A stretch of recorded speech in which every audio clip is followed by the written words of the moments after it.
we are going to be discussing debt and IFF. So if you're enthusiastic about those topics, you're in the right neighborhood.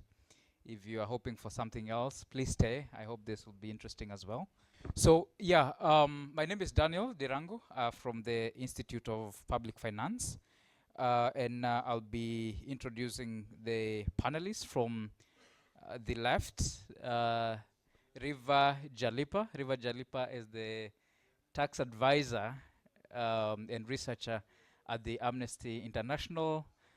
She is an advocate of the High Court in Kenya, holds a Master's of Science degree in Public Policy and Management from University of London. I hope that's justice enough. Right. So Dr. Leila Latif, oh, this is a long one, but I'll keep it short. Yeah, so Dr. Leila Latif is also an advocate of the High Court of Kenya. She holds Masters of Law and also a PhD in tax law. Yeah, and she's also a faculty at the University of Nairobi. Beautiful. Sorry, this one I have to read. Amira Sabir, I hope I got that right. Yes, she's an Egyptian member of parliament and the Secretary General of Foreign Relations. She's the Vice President of the Social Democratic Party. And she is also a member of Egyptian's Coordination Committee of Youth Leaders and Politicians. She has immensely contributed to legislation in Egypt through 3 draft bills on combating food waste, adapting to climate change, and AI governance. Allow me to stop there. To the last panelist, Dr. Kanyisile Tsabalala. That's good enough? The pronunciation is good. Yeah, great. So she holds a PhD and is the current continental chairperson of African Parliamentary Network on Illicit Financial Flows. Retired Real Admiral Junior Grade. She stands out as a multifaceted professional and is a facilitator, a trainer, a well-spoken public speaker, a writer, and a consultant. She has immense expertise on tax, illicit financial flows, development finance, transparency and accountability, and feminism. So that is the structure of the panel, and we will be discussing IFFs and public debt and the different options that the African continent can pursue. It's well diverse panel. We have East Africa, we have South Africa, and we have North Africa. Yeah, so it's a diverse panel, so we'll have an opportunity to share different approaches. And I want to start off with Riva. So Riva, as we've discussed previously, the UNACTAD in 2020 estimated that Africa loses about 89 billion annually, US dollars, through illicit financial flows. And that's a lot given the current debt crisis that we are suffering from. How can this evidence be used to reframe the IFFs from an issue of equity and justice beyond a financial issue? Where are we losing the picture, and how can we reframe it better? Thanks, Indirango. So the question is, how are IFFs a justice and inequality issue? Yeah? Yep. Okay. I mean, when I first started engaging with illicit financial flows, it can seem very, abstract and amorphous, because when I started off by leading the Stop the Bleeding campaign, and we said, stop IFFs, stop the bleeding of IFFs. And I remember in Tanzania, or they said, which IFFs? Commercial, criminal, corruption, which IFFs? Like, can you be more specific? And the fact that they are so broad and they can happen in so many different ways, and they're enabled by the elite, is a big part of the problem. So a lot of it is unseen. We see the symptoms of it. We see money laundering. We see the real estate. The houses we'll never be able to afford to buy because we're competing with millionaires who are engaging in illicit financial flows, or fancy cars. Um, but that's what it looks like. We have a housing bubble in Kenya that will never burst because we'll never be able to compete with the millionaires. Oxfam, this year, their report on inequality was themed around takers, not makers, and the idea that 2/3 of billionaire wealth is from inheritance, cronyism, or monopoly. And it's the idea of illicit financial flows cannot happen by the average person you meet on the street. You need the highest level of access to be able to, because they happen through legitimate channels. They can happen through commercial practices. In Kenya, we have, is it 49 double taxation agreements, either only 15 in force and active, but the rest in negotiations, signed but not ratified. About 49. And only about, if you look at our top trading partners relative to the 15 that we have, only 5 of them are DTAs with our top trading partners, meaning there is a misalignment between who we're losing taxes to, tax revenues to, and who we're actually trading with. So it means at that level, and I've seen these happen, and these are, I think we even have one with Barbados. Like, we have one with countries we don't trade with. So what does that mean? It means when you look at the exposés of the Panama Papers, Paradise Papers, and they're showing these, where money is flowing to. They're flowing to these tax havens, and they're enabled by double taxation agreements which were politically negotiated, not as a result of any kind of economic imperative. So when you ask the question of how are IFFs a justice issue, they're a justice issue because it's the elite who enable the outflow of wealth to benefit themselves into a vicious cycle of continued extraction from everybody's resources to themselves at the global level, from the south to the north. And Oxfam estimates this is at $30 million an hour. So I mean, billionaire wealth is created. So it's crazy, because, and if you say that the wealth that we have, the majority of the wealth that we have was as a result of inheritance and cronyism or monopoly, that's also as a result of colonialism.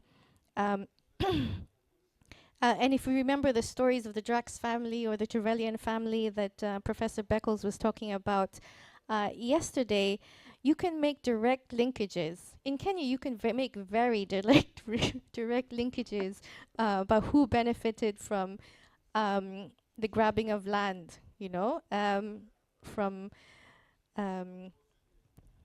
the dispossession of land at the time of colonialism to the time of elite capture after the end of colonialism. So what that means is that the less that we have, because the more that is spent on private means, offshore accounts, the more that we continue to borrow, the more that we continue to extract, the more that we find ourselves in poverty.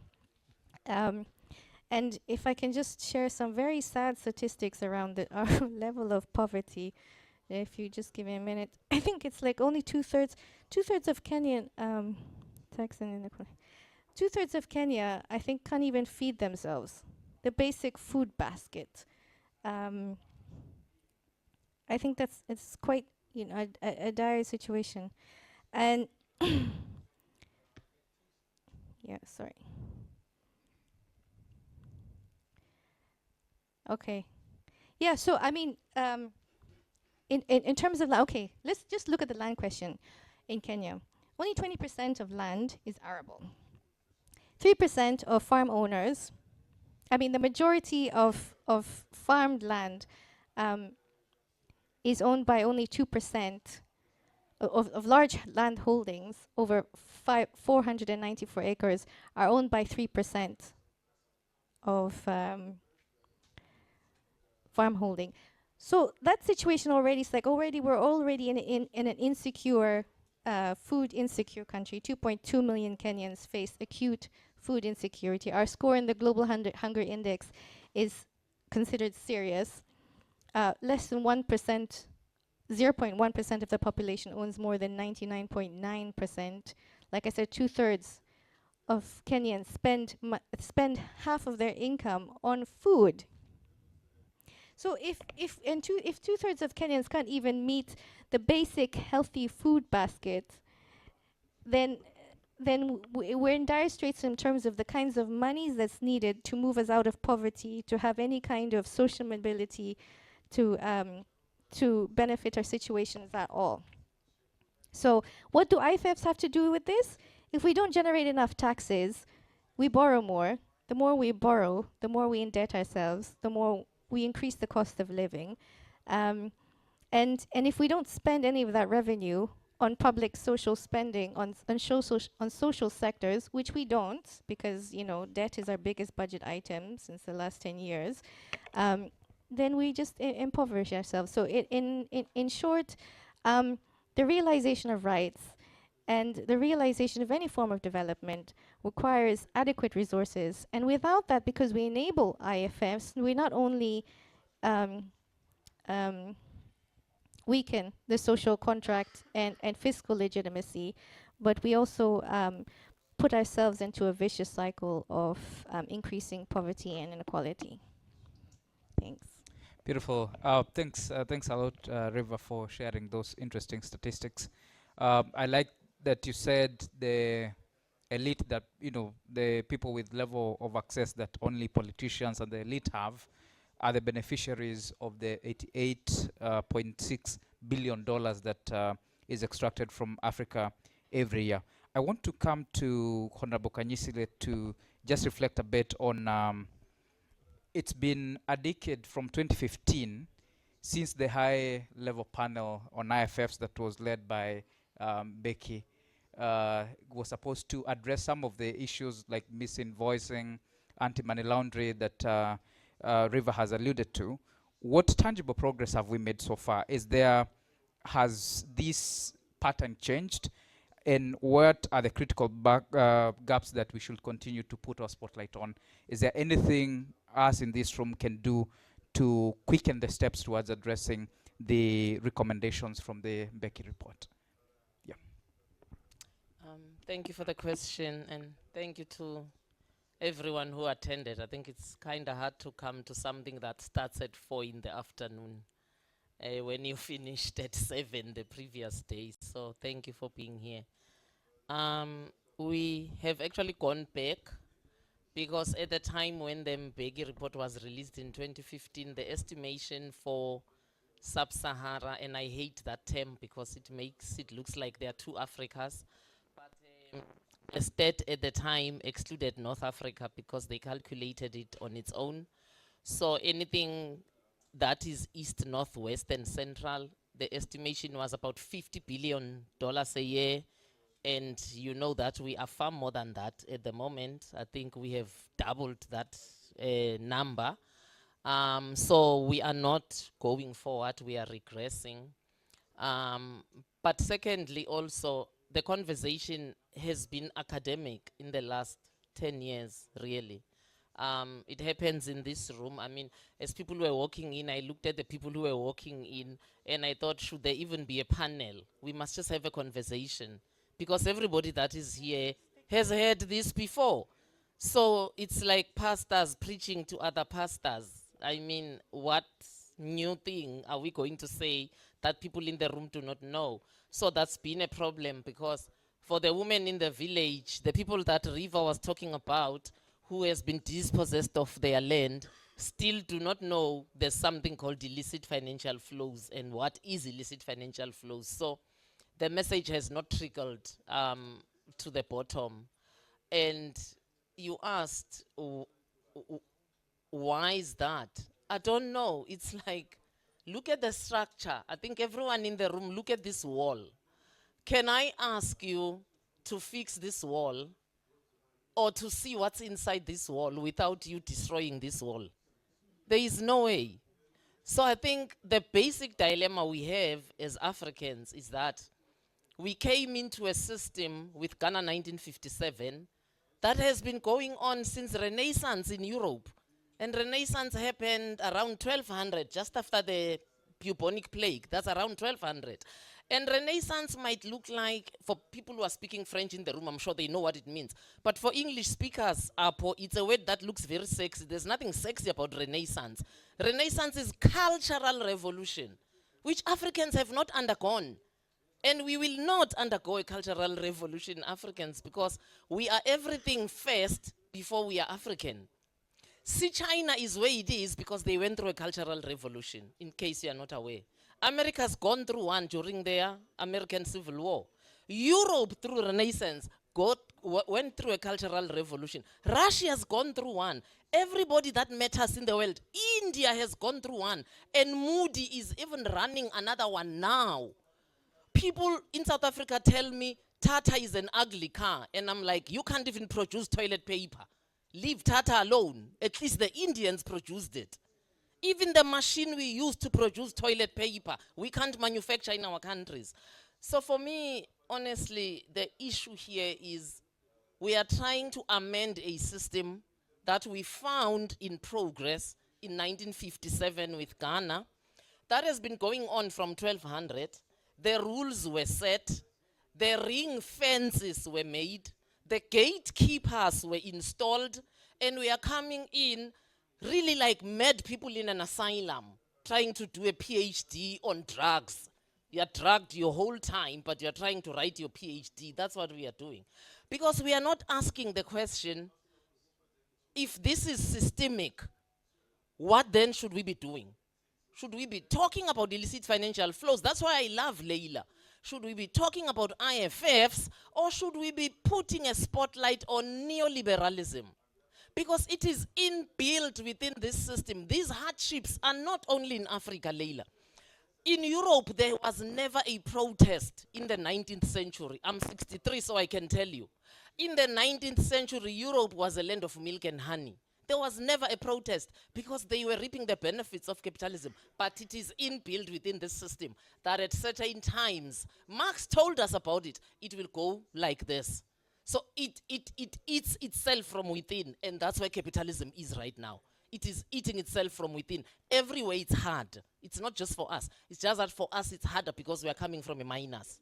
So for me, truly, we are not moving with IFFs, my brother, because we are reformists, we are not revolutionaries. But then again, can we be revolutionaries with money that is not ours? Because the bulk of the money that's pushing this agenda in this continent is NGO money. And the owners of the money don't give you this money to run a revolution. They give you this money and say, there's a tap. I'm giving you a bucket. It doesn't leak so much. It's got 2 small holes. Try and fill the bucket. So you think like you're doing something because the bucket fills at the tap, but by the time you get to where the bucket is going, half of your water is lost. So that's our other fundamental problem. So if you're asking me truly, Leila converted me. I was converted, but she converted me even more in Malawi when we put the IMF and World Bank on trial. Because it is inbuilt within the system. Because we are coming in late, and it started in 1200. That when you open yourselves up to a capitalist system, you are going to deindustrialize by force. Yep. You don't choose it. Because a company, a woman cooking pap on the street, cooking shima on the street, cannot compete with Starbucks. It's not possible. So in the end, she will shut down and Starbucks will take over. That's deindustrialization. It has happened in all our countries. You are going to deregulate because in neoliberalism, the government is nothing but a post office between capital and the people. They even tell government, you must muzzle your people. At a certain point, South Africa was notorious, and I think it still is, because we have an elaborate workers' rights movement. So they don't like the strikes of South Africans because it stops capital from flowing. So we are not good for investment. So, I mean, the list is endless. I- And if you adopt capitalism, you are going to rely on forex, which is why your governments tell you, oh, you can't demand tax from these people. You can't ask them to do this because we need their forex. You need the forex because we are deindustrializing. And because of that, you are relying on imports. And because you are relying on imports, you need forex, not your local currency. Absolutely. So, I mean, that's like trying to Oh. find a needle in the Well, maze. amazing. So, in short, Yep. we are not making progress because we are dealing with a system in which it is inbuilt that illicit financial flows will take place. Otherwise, capital won't do business if you're asking absolutely. them to pay tax. And just quickly, we are not even talking about the illicit financial flows of salaries, Leila. It is not that they don't pay tax. It is also built within the system that a worker that works for Lonmin in Australia and a worker that works for Lonmin in Johannesburg will be paid like 4 or 5 times less than that worker. These miners who died in Marikana asking for 12,500, which was peanuts even then. The same workers working for Lonmin doing the same work, rock drill operators in platinum industry were earning in Australia a salary that was deemed to a middle management salary in South Africa at the time. But Lonmin couldn't pay them 12,500 in South Africa. So we haven't even gone to touch the salaries. Who asked our government to sign up for lower salaries? Who came with that formula? Third world workers must earn less than first world workers. So I think I rest my case. Yep. Thanks. Dr. Lili, I want you to reflect on what Honorable Kanyisli has spoken about. You help us, convert us, and spotlight the neoliberalism and a number of issues she's touched on. And as you do that, you tell us more about how this trade misinvoicing and aggressive tax avoidance by multinationals is happening. Thank you very much. All right. Well, Go for it. this is a really emotive issue whenever we're talking about tax, illicit financial flows, and my girl, is she leaving? No, not so, yet. Okay. Neoliberalism is a conceptualization of white movements that have decided that the only way to continue the subjugation of developing countries, including the African continent, is to come up with this very posh words, right? We want to industrialize, we want to privatize, we want to deregulate so that we can bring in foreign investments into your country. And when we bring in foreign investments, we're creating job opportunities. We are bringing about more imports of goods and services, so your country will benefit. But it looks all good from the fabric of it, yeah? Because you're like, yes, we have now recently decolonized. We do not have a large taxpayers population, so we do need to get some revenue coming in so that we can wean ourselves off the reliance on debt. So foreign direct investment is good because more imports come in, we have a variety of products, and we will have a job market that's going to be speaking to the lived realities of a society. That sounds good from a national level.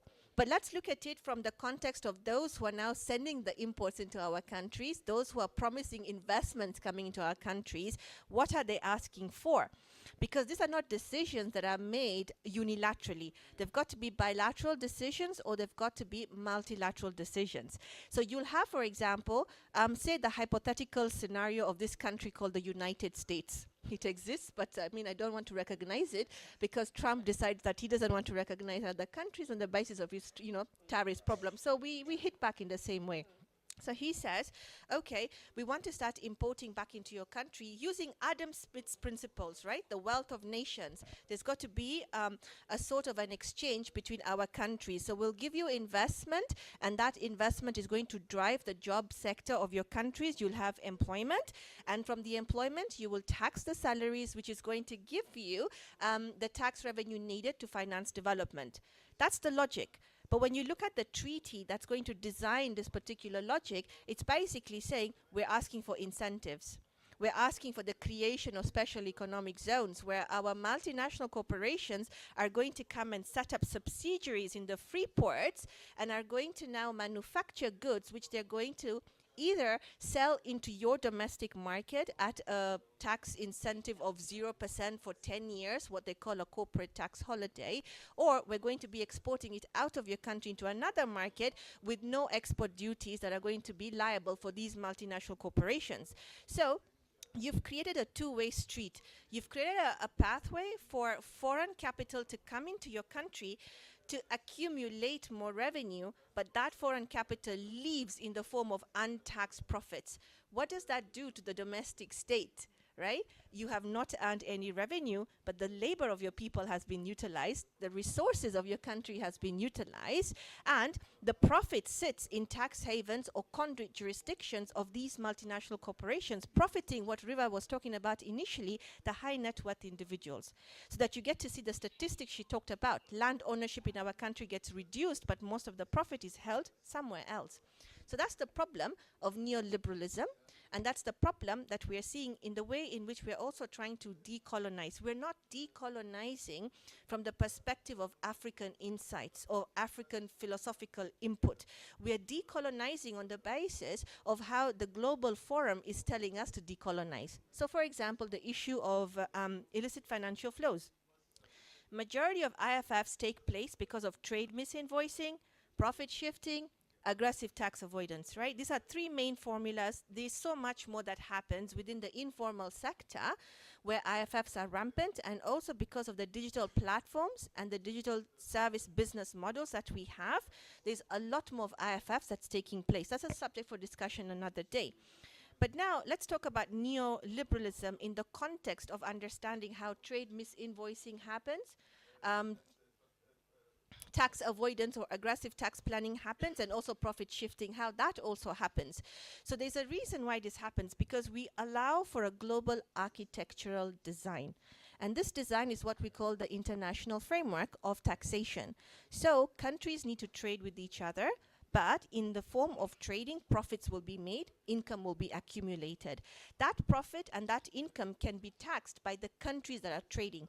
So if Kenya is trading with Egypt, Egypt has a right to tax the income its company is making in Kenya.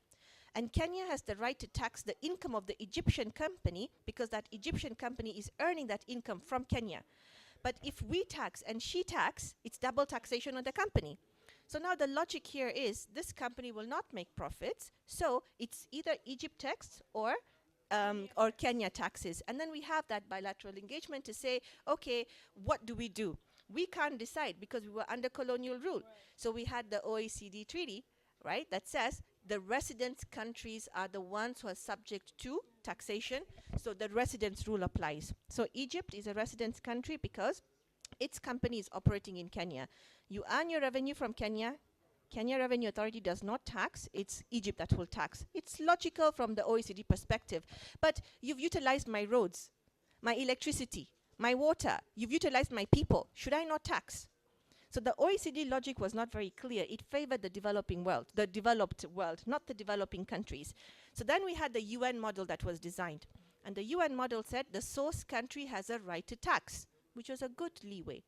But despite having this international treaty framework, there's been a proliferation of illicit financial flows because of trade misinvoicing. And this is because of the law. The law allows us to set up a corporate structure.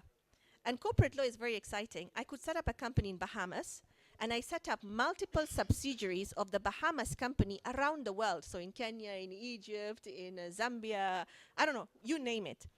And then the parent company that is in the Bahamas is the one that's going to dictate to the subsidiaries around the world in terms of fixing its price model. So trade misinvoicing becomes a very critical issue because you have similar companies, affiliate companies, making decisions amongst themselves on how to price products and how to price goods, right? So it becomes very easy for me to say my company in Bahamas is going to send a fake invoice to my company in Kenya saying I sent goods worth 100 million Kenya shillings. It's the same companies, the same shareholders. Maybe some shareholders are not visible because of the beneficial ownership discrepancies that are out there. The same companies decide for themselves, right? This product cost me 100 million, that's what I'm paying my Bahamas company. But before the money goes to Bahamas, I send it to multiple countries, right? British Virgin Islands, Cayman Islands, Ireland, Netherlands, and then Bahamas, trying to distort the entire framework of how the capital is flowing. That's trade misinvoicing. So how do we monitor that? Again, it's the neo-colonial framework that's coming, or the neoliberal system that's telling us, if you want to monitor illicit financial flows, this is what you need to do. So this is where I take a bit of a different stand. Not everything that comes from neoliberalism is adverse to the interests of the developing nation. Some of it is good. For example, getting a beneficial ownership register is really important to know who are the shareholders of companies, so that if I have 100 companies, you'll know I'm the owner of 100 companies. Not that you only think I'm an owner of a company in Kenya, whereas I'm operating by agents or affiliates or proxies across multiple jurisdictions. That ownership, the beneficial ownership clarity, is really important, so you get to see the transparency of transactions. And once a transaction is transparent, trust me, you'll be able to track where the money is moving, and that's what's lacking. So if we want to monitor, we've got to monitor how the money is moving, and the monitoring happens through beneficial ownership registers, having country by country reporting, having common reporting standards, and also automatic exchange of information. Because exchange of information is not enough. I can ask you, for example, maybe you're sitting in the US, give me information of the multinational corporations in your country. You can choose to dismiss my request. It's your sovereignty to do that. But if we have it as automatic exchange of information, you've got to deliver it, because that's what the multilateralism power comes about in monitoring illicit financial flows going back. So to monitor IFFs, think about it from the domestic context. What you can do at the domestic level is have the common reporting standards, have CBCR, automatic exchange of information, and beneficial ownership register. At the global level, you've got to have a harmonized system in the way in which your geographical region works. And I'll give you an example. Sierra Leone, if you're going to be exporting gold out of Sierra Leone, it's 0% on excise duty, okay? But if you're importing gold, if you're importing gold out of Sierra Leone, you have to pay 5%. If you're importing gold out of Liberia, the excise duty is 0%. What do you think is going to happen here for IFFs? The Sierra Leone company, because of the porous border, because of Sierra Leone and Liberia, the porosity between those two borders, those companies are going to smuggle the gold from Sierra Leone into Liberia so that they can ship it out of Liberia at 0%. That's a problem of profit shifting. How do we end that? We can end that through beneficial ownership registries, CBCR, but that's domestic level. How do we curtail the cross-border smuggling of some of these goods that are resulting in profit shifting because of IFFs? That's the question that we need to be looking at, and that's where we need to harmonize our legal system, our regulatory system at the geographical level, and I'm not sure if the Africa Continental Free Trade Area is going to be able to provide on the same. Thank you very much. Right. Thank you. Yes, you can applaud. Thank you, Dr. Leila. That's quite profound. And I want to connect that to a question to you, Honorable Amir, regarding some of the ways she's reflected on, like beneficial ownership, stronger tax administration, international cooperation, where you have this honesty in exchange of information, and how well that has worked or not worked, and whether other frameworks like the Addis tax initiative has contributed to the problem or tried to address it. In your reflections, where do you think we are in beneficial ownership in international cooperation, and has it been useful that we have more frameworks like the Addis tax initiative trying to address the similar problem? Thank you so much for this, and I'll have several lenses while I try to tackle this, of which is my role as a parliamentarian, and also I am on the board of the IMF and the World Bank Global Young MB Initiative, and for that I have always been very critical when it comes to the role of the international monetary entities, because it's very much unfair how the loan is being set to be 2-3% on the very developed nations compared to much higher interest rates when it comes to the underdeveloped one. And this also gives us a very minimal fiscal space when it comes to spending on education and spending on health. So it's very complicated how the picture is now. Look at where you shop from. how Zara or Mango or whatever brand is getting their profits on the expenses of the blood of the people who work in the countries which offer these kind of facilities, you know. Yes, by the end of the day, those people maybe didn't have jobs before, but is it fair? If that employee is employed at France or at Spain or at Germany, how would that cost the investor? In Egypt, we have a beautiful, beautiful place called Shobra Balula. It's a very small village, and it's one of the biggest exporters of jasmine to the world. So the farmers, the female ones, they wake up so early in the morning, in the dawn, they go to the fields, they have the jobs they do with the jasmine industry to pick up the jasmine very early in the morning, because otherwise it doesn't give the fragrance, okay? And then the top elitist companies in France use this jasmine for their perfumes. Look at how much the farmer is paid compared to how much profit does this company get by the end of the day. And they ask you all the time for facilities, for more of tax facilities, for more of land at incentivized prices, so that they come and put their money in your country. And I want to take it to a higher political level. Sometimes the bigger powers, and look at what the US has been dealing likely with Ukraine, for example, to get the raw elements from their land and to negotiate their sovereignty over this. Look at the global conflict between the US and China over Taiwan, and how much the semiconductors, there's a very important book called The Ship War, which actually explores or shed the light to a great extent on, even if you have a kind of a very developed science applications and industries, this by the end of the day goes to be very politicized, and it threatens your sovereignty at a certain point or another. The right question is, are we doing our homework as African nations? Yes, all the times there are others who are making use of us. There are colonial strategies and colonial applications which really rip us of our resources, but we need to look inside thoroughly. Are we exchanging experiences throughout the African countries properly?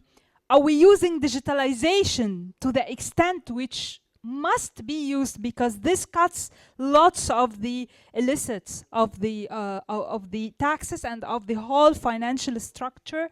And in many countries, I think this is purposefully not done so that the loop would be kept open. And this also takes us to other democratic questions. Are those who are in governments, are those who are in power, assured that they sit there, deserve it to sit there, or they are just protecting their chairs for the interests of others sometimes? And this leaks a lot of the country's resources to an extent or another.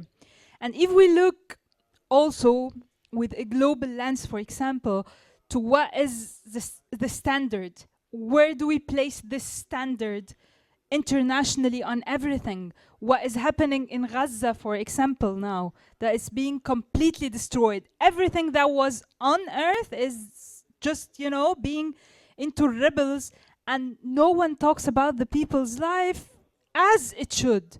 No one stops this massacre and called it a genocide. A huge amount of potential, a huge amount of investments just blown politically in a blink of an eye, because there is a world that we look at and another which we keep our eye shut from.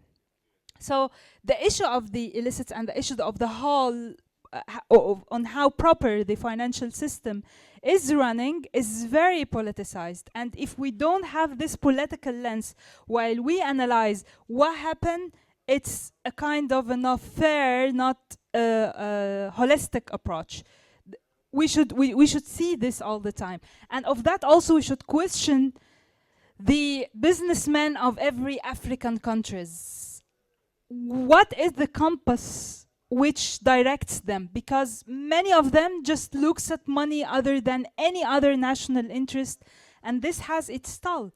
What we need now mostly is that, again, we look inside, we bring our powers from within, because it shall not go otherwise. It will not go otherwise. If we don't pull together the expertise, the sciences, the applications, the minds, the resources, and we prioritize using them to the utmost way, others are all the time going to make use of that one way or another. Absolutely. Thank you very much. Thank you very much for those reactions. I want to come to the plenary, but I want to give Ms. Riva an opportunity to reflect on Honorable Amir's comments regarding the many factors that affect optimal revenue mobilization in country, either political, either business-oriented, profit shifting, illicit financial flows, and the like.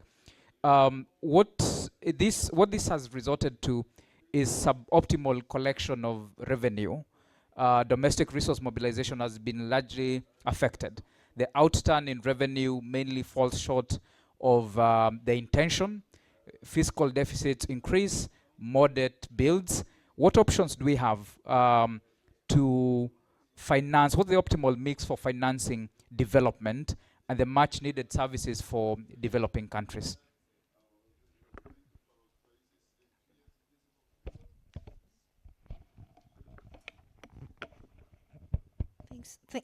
Thanks, Indiranko. Okay, so if we work on the premise that revenue is the most sustainable form, taxation is the most sustainable form of revenue generation, there's that, and then there's trying to do that most progressively, wealth taxation, progressive taxation, and all that, but it's only one part of the bigger scheme of economies. There's state-owned enterprises, there's trade, there's production, there's loans. And not that any of them are in and of themselves problematic. It's about understanding what does this mean for the benefit of the people. So what is the economy for? And I think in this space of looking at decoloniality, decolonizing economies, feminist economies, ecological economies, we're at a point, especially now given the climate crisis, where we need to reckon with where we're going and what kind of a world we want to live in. And to determine our own trajectories around what the economies should do for us. A lot of the problem, yes, we have a lot of problems that persist from colonialism. We had cash crop economies. You produce what we can't eat, and we eat what we don't produce. We have monocultures that dominate economies, and yet we're at a point where they say, okay, now it's time to deindustrialize, and so those who have resources, those who have those critical minerals, are now confronted with a resource curse. So when you ask me how can we generate more taxes, I look at it in terms of, well, what are we generating taxes for? Is it just going to pay more debt? Are we just continuing to dig ourselves into a bigger ditch of indebtedness? And I know in many countries, including Kenya, the problem is not revenue generation. The problem we know is actually responsible, prudent debt management. Like where is the money going? It's never that we haven't been able to generate enough. So when we look at all the options of the different ways of generating money, I think the bigger question is to what are we applying all these resources, and to what end, and how do we fit ourselves in our different contexts relative to the global context that is changing, and the climate crisis that is, there's all the different kind of intersectional emerging thoughts around, donut economics, ecological economics, all these, rethinking production and industrial policy, because that's the point in which we're faced at this moment. Thanks. All right, thanks.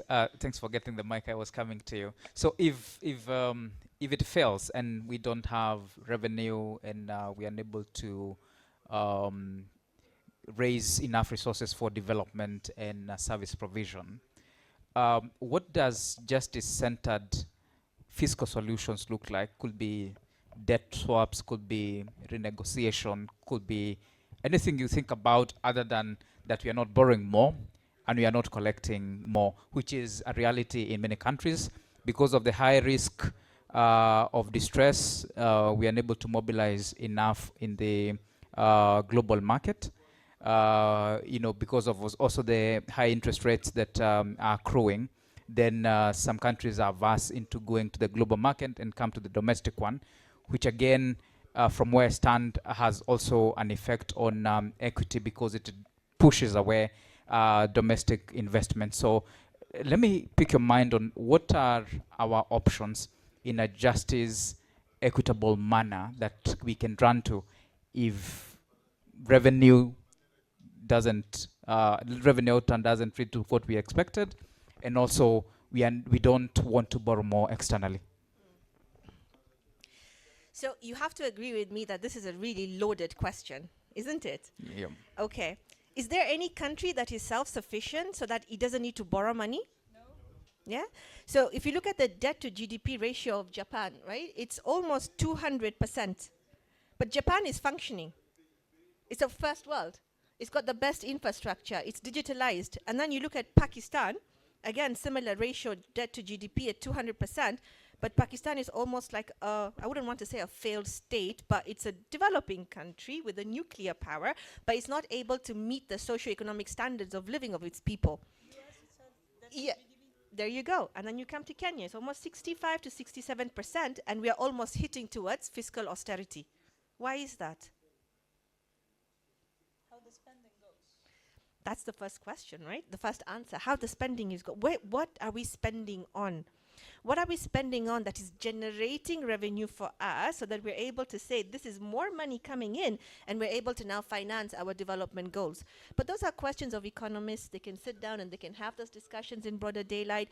But for me, I want to think about, so we're talking about, like Honorable was here, we need to talk about decolonization. What happened before we were colonized? There were indigenous systems that were on the continent that were generating and mobilizing revenue for their own local development. And I'll give you some statistics shortly.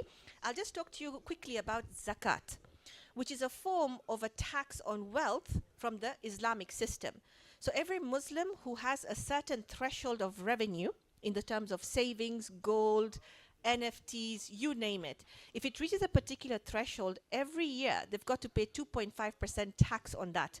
And generally, research shows that the potential size of the annual zakat pool, and I'm reading this, has been estimated between 200 billion US dollars and 1 trillion US dollars. This is money that exists. It is being mobilized across Muslim majority nations as well as Muslim minority nations.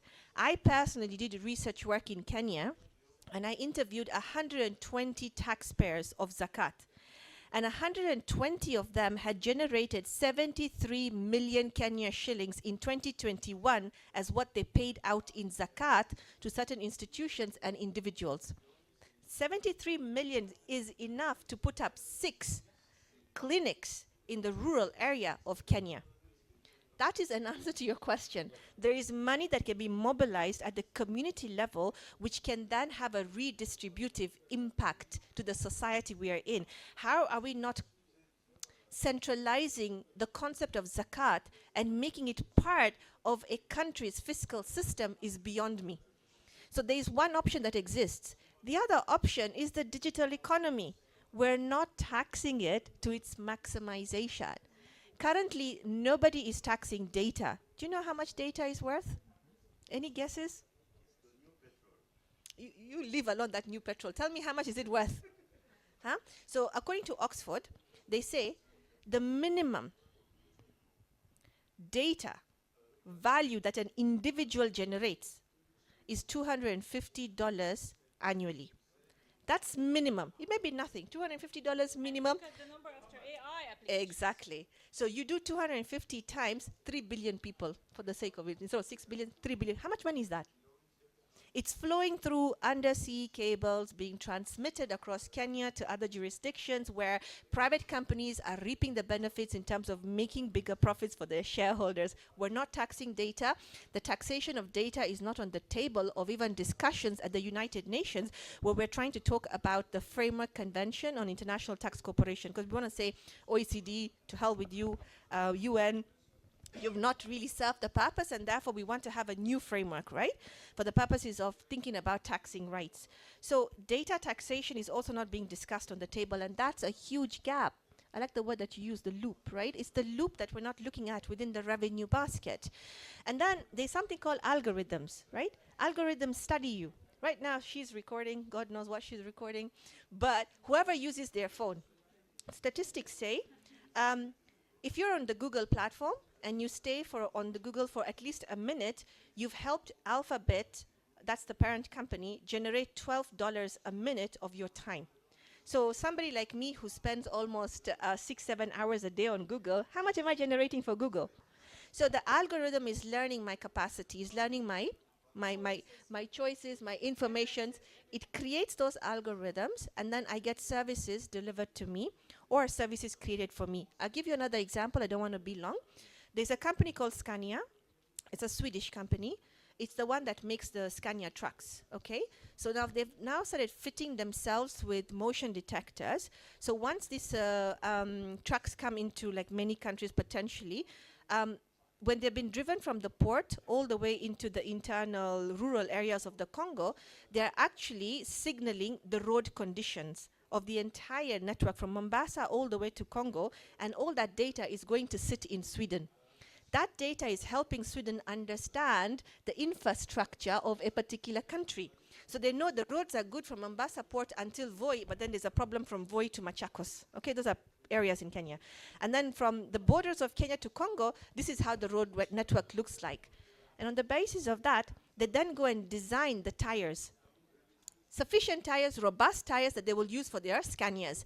And then they get into bilateral investment agreements with the countries that the Scanias will be coming in, that the only producer of tires that you'll be buying from is XYZ.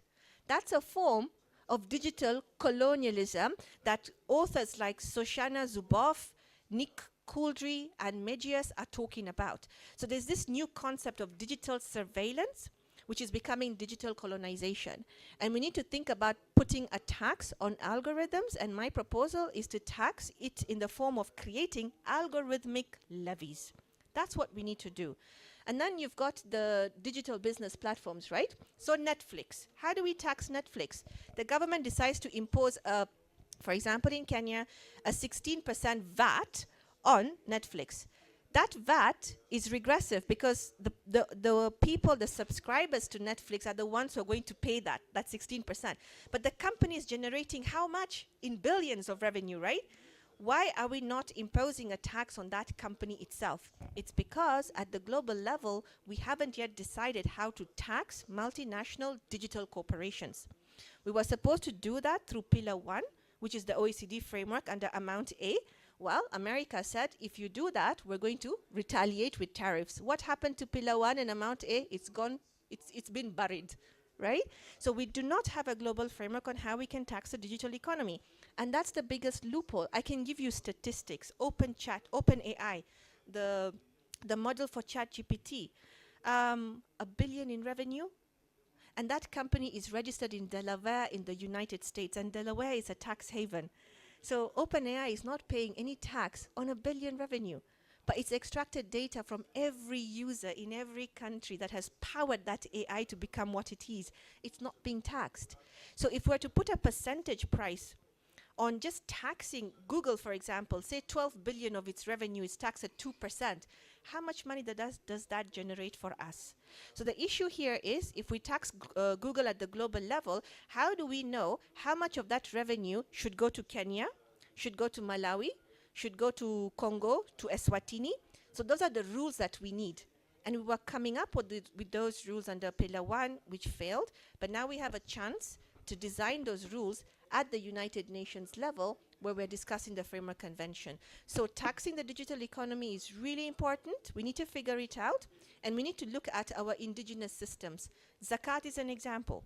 You've got to think about other examples that exist at the community level that can be redistributed back into our fiscal budget. So those are my answers for you, my dear. Thank you. I appreciate that. All right, colleagues, we want to open it up. Do you want to offer some reflections? Very Very quickly, briefly, very quickly. And then we'll get some questions Because from we the just room. can't be talking about this topic without also tackling and addressing climate change and how this is changing lots of things. Now, I'm talking about food safety, I'm talking about agriculture, I'm talking about tourism. In Egypt, for example, we are losing our coral reefs, which is a main source of income from tourism to climate change. And this thing is historically, who is accountable for?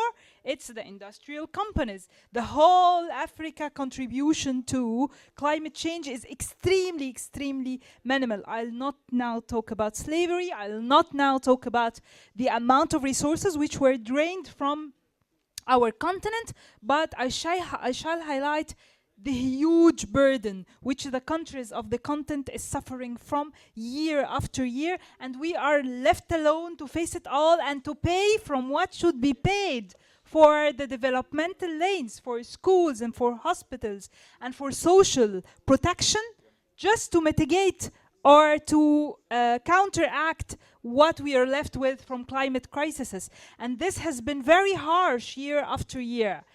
I'm very happy that Egypt managed to get to the light the damage and you know, we have in the COP27 launched the damage fund, because there wasn't such a thing before, loss and damage fund. Yes, this is one minor step towards making it forcibly for all the countries which are historically responsible for this. They should pay for it fairly, and they should bear their international and historical responsibility for that. Also, Egypt has recently been part of the, you were asking about the Ethiopia, yes, just this June, we are part of this, and I encourage very much that every single African country be part of this tax initiative, and we exchange as much of the good experiences as we can. Here, we have been very efficient as young parliamentarians coming from the African Young Parliamentary Network to connect, to get the views of the experts, to get the views of the decision makers, of the civil society, because it can't go without everyone talking the same language at the same time and using their platforms and their mics to channel the very same message. Thank you. Thank you very much. Colleagues, I want to open it up for questions for anyone with a question that they want to ask the panelists before we wrap it up, and sensitive of time. So any takers for questions? So we'll take a few. That's one. Any two? Any other question? All right, let's talk. They take those two first.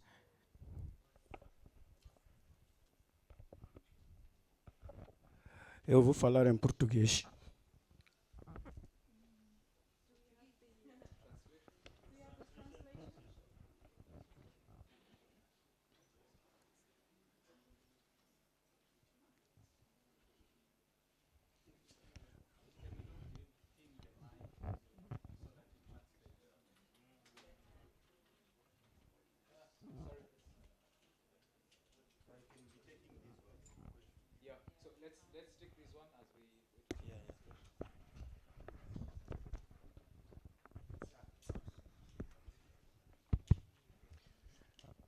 Yep. Should I go ahead? Okay.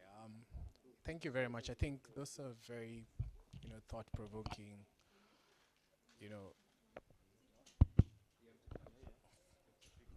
I don't wanna sound like a pastor. Like too close.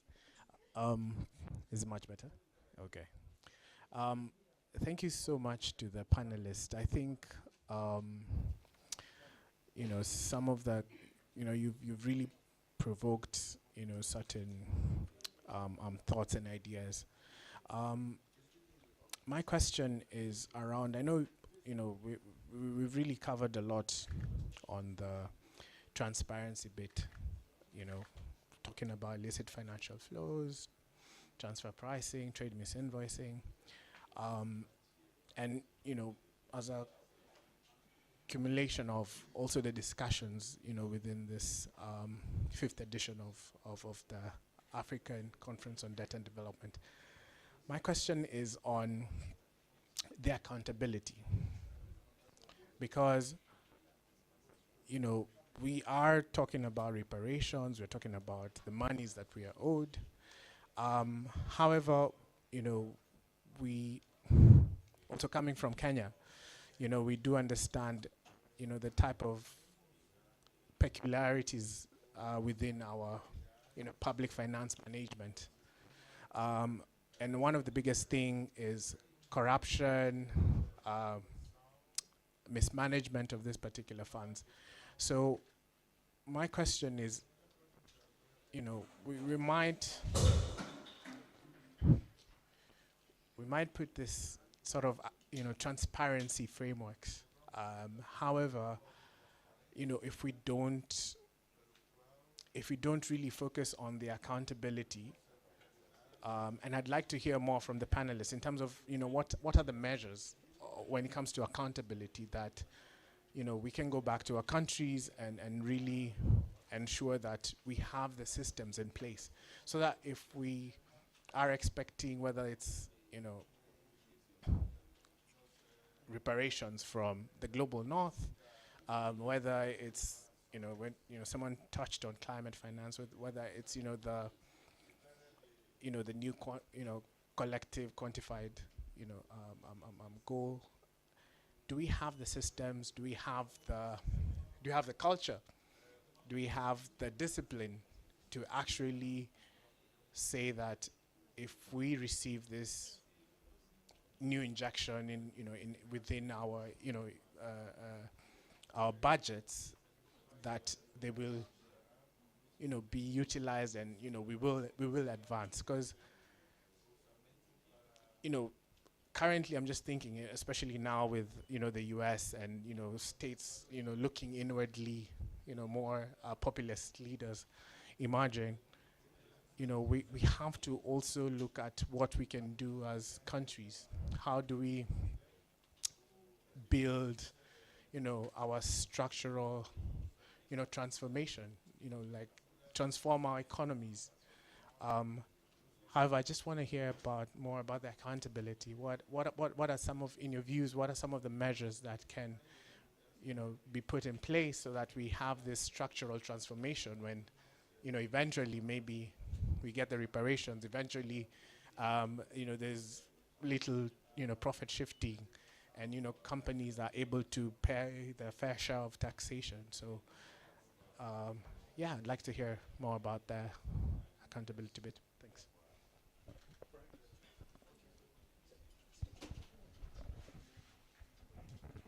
Muito obrigado.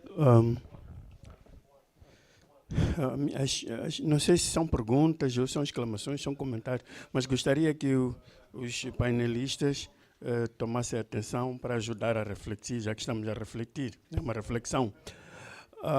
Gostei muito das apresentações, refletem a nossa realidade. Mas eu acho que há um aspecto extremamente importante que tem que ser tomado em conta, que um dos colegas falou aqui. Como é que os dirigentes dos países africanos se comportam? Porque eles são a chave de todo este mal que nós passamos. Eu quero só dar um exemplo, perdoem-me, mas eu tenho que dizer o que tenho que dizer, não, eu peço não me cortarem. Moçambique é um país que na era colonial produzia desde a agulha até a montagem de motores de carros, de autocarros. Em Moçambique era proibidíssimo importar um carro, entrar a andar a rodas. Todas as pessoas quem quisesse importar o carro, importava o motor apenas. Porque todas as comunidades eram feitas em Moçambique, bastava mandar o catálogo. O chassi, as rodas, tudo, os pneus, tudo. Nós tínhamos a maior fábrica da África Austral de produção de pneus para todos os veículos, tudo tínhamos lá. Produzíamos tudo, só não produzíamos o motor, mas tínhamos fábricas de tudo. Tínhamos fábricas de castanha que engolia só mulheres trabalhadoras para processar a castanha de caju. Cerca de 25 mil pessoas trabalhavam nessas fábricas de castanha de caju e não era importada a castanha de caju. Nós temos província que até hoje deixaram de ser o segundo país de produção de castanha por causa da gestão que nós temos. Mas as fábricas estão lá a morrer, os motores, as assadeiras, tudo está lá.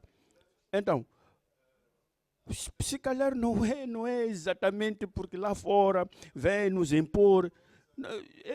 É como nós nos comportamos. Porque a pessoa quando vem, nós sentamos e negociamos. Aqueles indivíduos que vêm lá para dentro estão a negociar, estão a fazer negócio. Então tem que ter capacidade de negociar. Nós que estamos a receber, é que temos que ter capacidade de discutir. Isto não queremos, aquilo queremos. O que é que nós ganhamos, o que é que não ganhamos. Hoje não temos nenhuma fábrica sequer. E para piorar, todas as pequenas fábricas de processamento de alimento que tínhamos, laticínios, queijo e tudo isso, foi fechado, mas a aristocracia do país importa as coisas do país vizinho. E as empresas importadoras pertencem à aristocracia do país. O que quer dizer que quem se beneficia são as pessoas que têm essas companhias para importar. Portanto, para eles não vale a pena termos produtores e processamento de alimento em Moçambique para depois terem possibilidade de importar. O segundo elemento é que todas as importações da aristocracia não pagam taxa. Não, pode importar um trator segunda mão, não paga. Agora, o cidadão tem que pagar, às vezes paga 2, 3 vezes, por causa da pauta aduaneira que tem que duplicar. Quer dizer, uma série de coisas. Eu gostaria de entender de vocês como é que nós podemos sair disto. Temos a fábrica Mosal, já ouviram falar que nós temos a fábrica de produção de alumínio Mosal que foi trazida pelos japoneses, porque viram a facilidade de pagamento de taxas em Moçambique. Foi instalada a fábrica, etc, etc.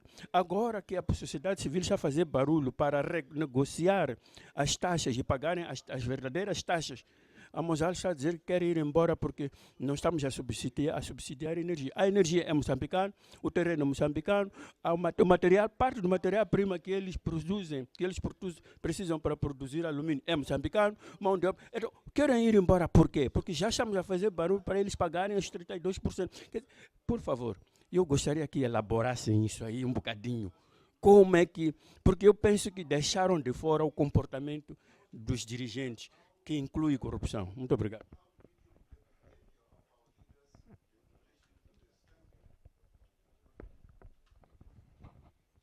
Thank you. Yeah, sure. I'll be very brief. Madam Honorable Kanyisile highlighted that the journey has been 10 years, and she highlighted that it was around 50 billion. Then in 2015, now it has doubled. What are we doing in terms of action? What is the plan? Are we continuing with advocacy? Are we continuing with these workshops? What are we doing in terms of action so that we realize what we are fighting for? It has been 10 years. What should we do? Thank you.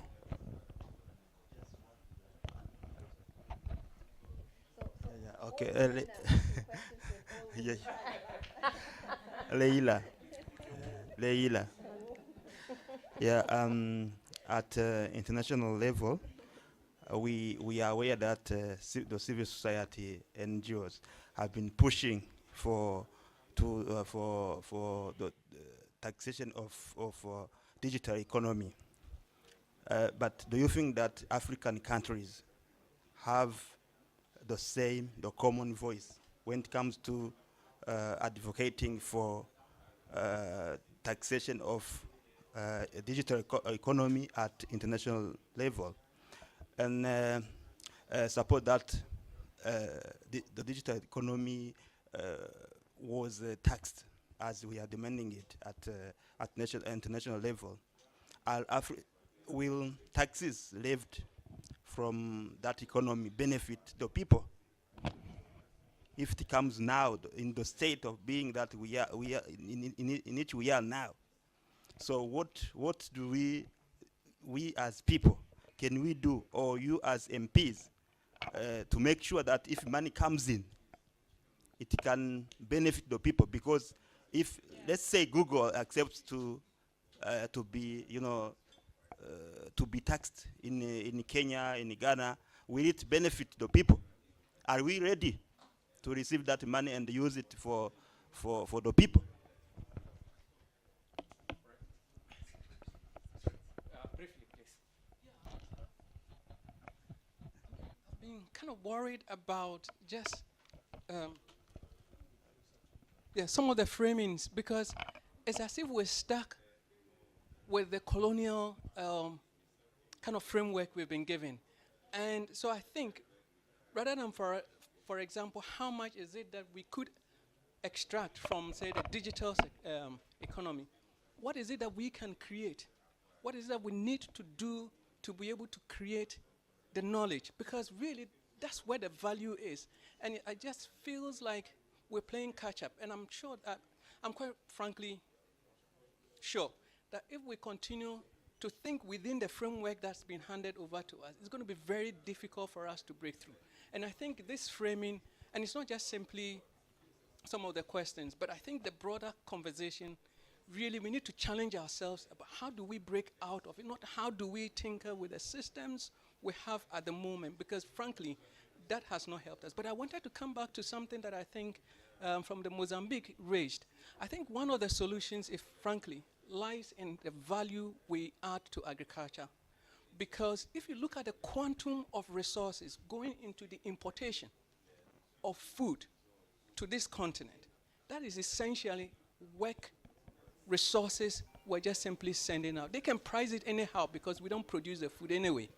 And people have to eat, because without food, we cannot generate anything. So I'm just two questions. How do we challenge ourselves and look outside the box in preferring solutions to the current crisis with respect to reparation and associated issues? Thanks. Thank you. Appreciate that. So I'll invite all of us to react to at least one question, and you give your parting shot, because we may not have another time to speak. So please give it a go. You can answer in whichever order. You can start the Mozambique one. They started manufacturing cars, now they are manufacturing cashew nuts. And even that, they are not doing well. But go ahead. Perhaps I think Madam Honorable can answer the issue about what do we do about leadership? We've got such corrupt leaders, politicians, who are, unfumbling the entire economies. What do we need to do to make things right? And he touches on the question of this gentleman about accountability. How do you ensure accountability? My response always is, who votes? Who votes? Leaders don't vote for themselves. They are voted for. I'm giving you the... I agree with you completely, but there is corruption even in the bullet. I wasn't done. I know, but I wasn't done answering.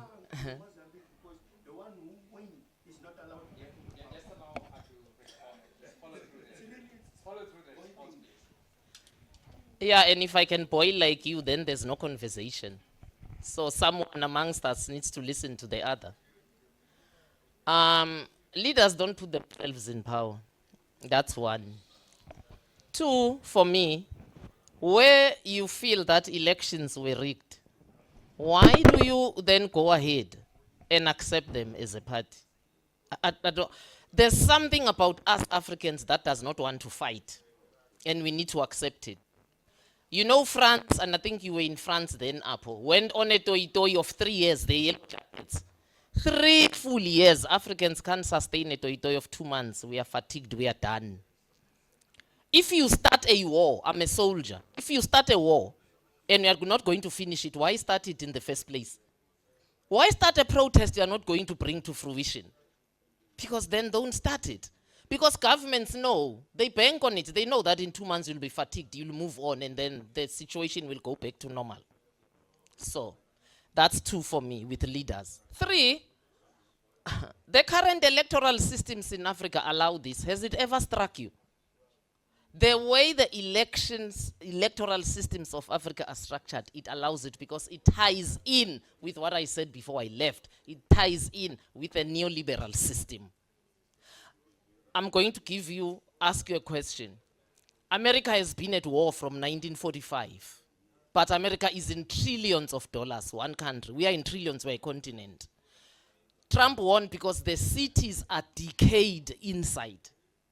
The people are poor. It's hard. People are losing houses.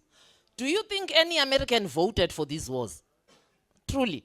Do you think an average American voted for America to go and spend billions or trillions in Afghanistan to take the Taliban out just to put the Taliban back in? Because that's what they did. Do you think anyone voted for that? It is inbuilt within this electoral system, my brother. Corruption is built within it. Abuse of power is built within it.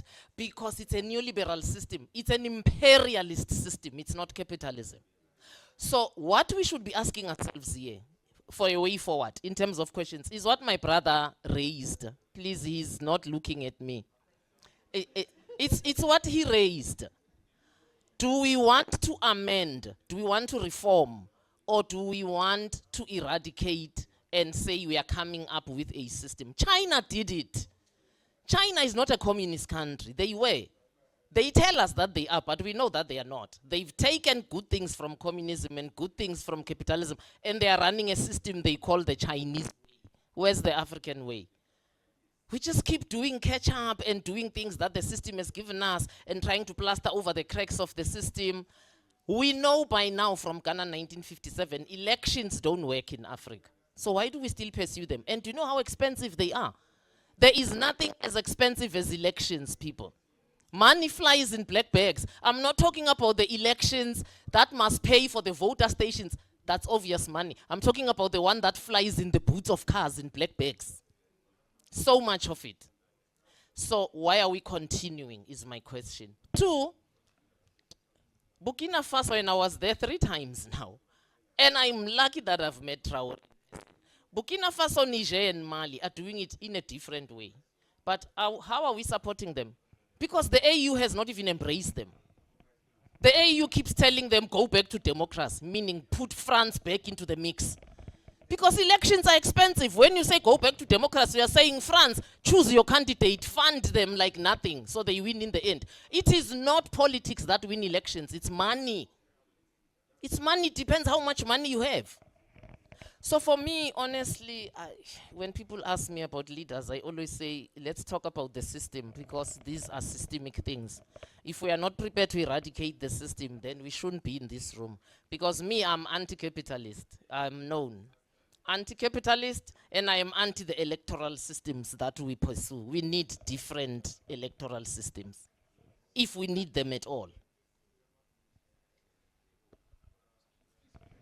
Yeah, 100% right.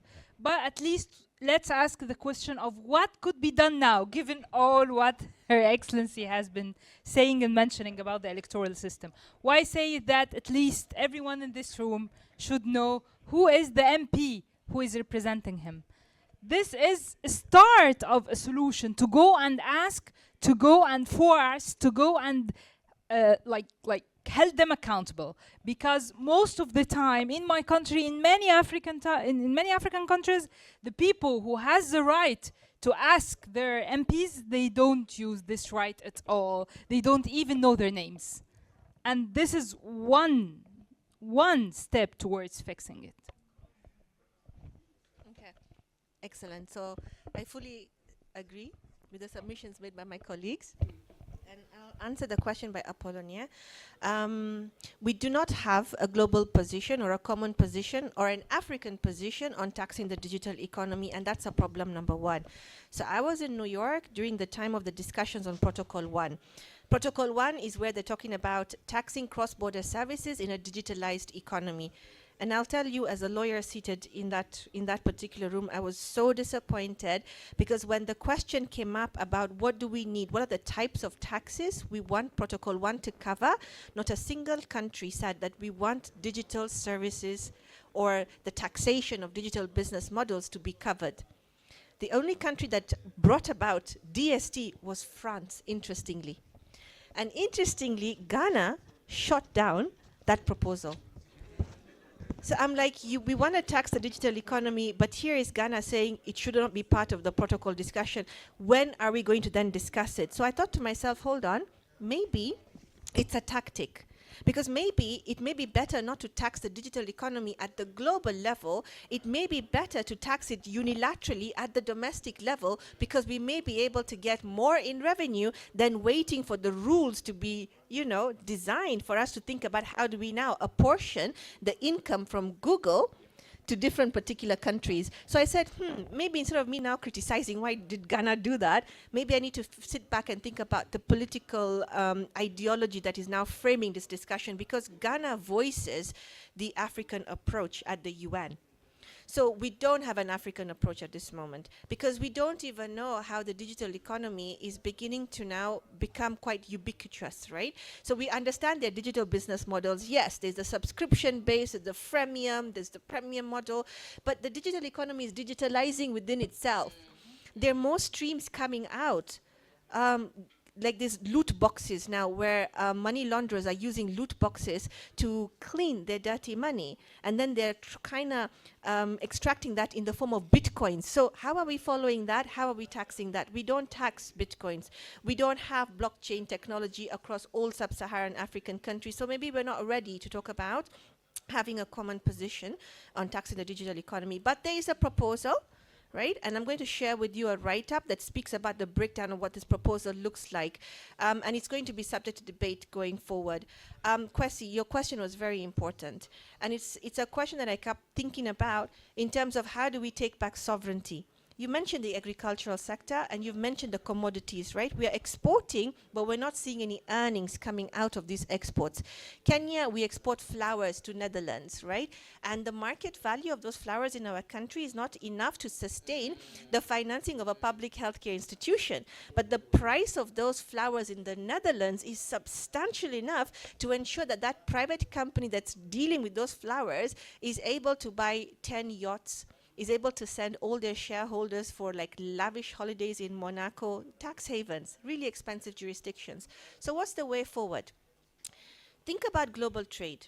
Currently, global trade's financial flows are all being routed through the United States, especially the New York Stock Exchange. That is the global powerhouse. We don't have an African stock exchange.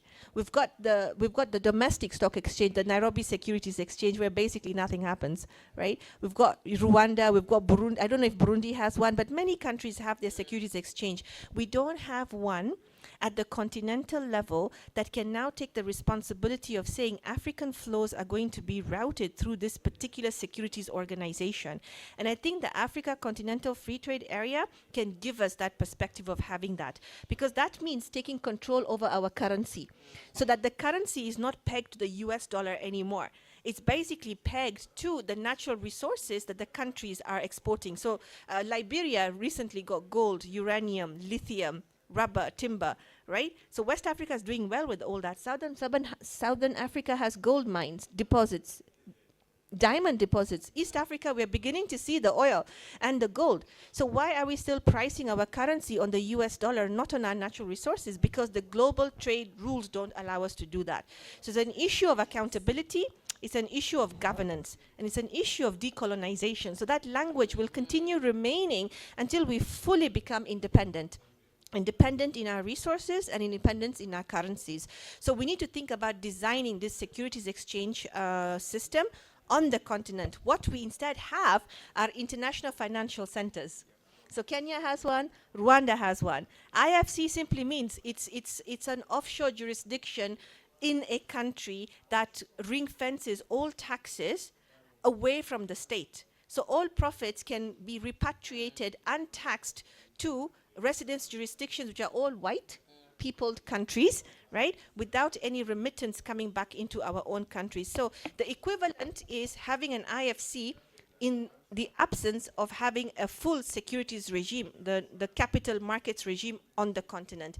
And I really feel if you read the book by Professor Lumba, It's called Monetary Authorities. You'll understand why that certain institutions will never allow a global African capital markets to be on the continent, but instead they'll tell you have an international financial center. Please read that book, because you'll be so angry and you'll be able to see the issues that we are facing currently. It's called Lumba Monetary Authorities 2020. I don't know when, 2022. Good book.